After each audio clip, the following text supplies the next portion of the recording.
Now, the House impeachment managers are detailing their prosecution of former President Trump. Our D.C. Bureau Chief Ross Colombo live now from the White House with more. Ross. And Calvin and Nicole, breaking right now here at the White House. President Biden is about to sign those 3 new executive orders on immigration. All this as we're getting our first look at Donald Trump's new defense team, their strategy during his second impeachment trial.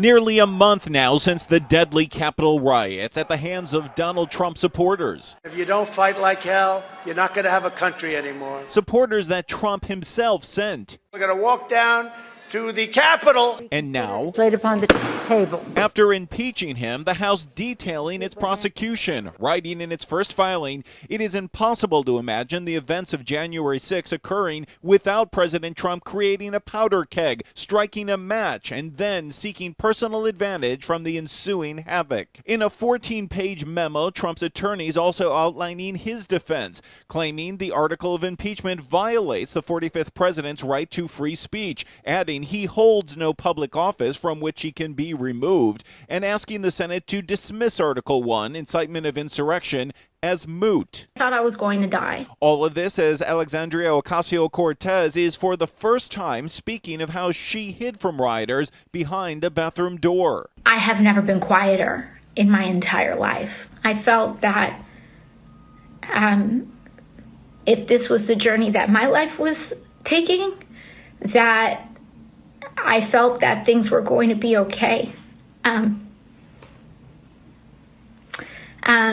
that, I had fulfilled my purpose. Hi, everyone. The White House today saying little on impeachment. Obviously, we have moved forward even more than we were prior to the inauguration. Instead, the president focusing on 3 more executive orders on immigration that will establish a task force to reunite thousands of children taken from their parents by the Trump administration, create a humane asylum system, and streamline the naturalization process. So we are trying to repair the damage and the horrific actions of the prior administration by trying to do everything we can to reunite these kids with their families. Meanwhile, after his lengthy meeting with Senate Republicans on COVID relief, still no compromise between the $1.9 trillion Biden plan and the Republican proposal that is less than a third at $600 billion. The risk here, as he has said many times, is not going too big. It is going too small.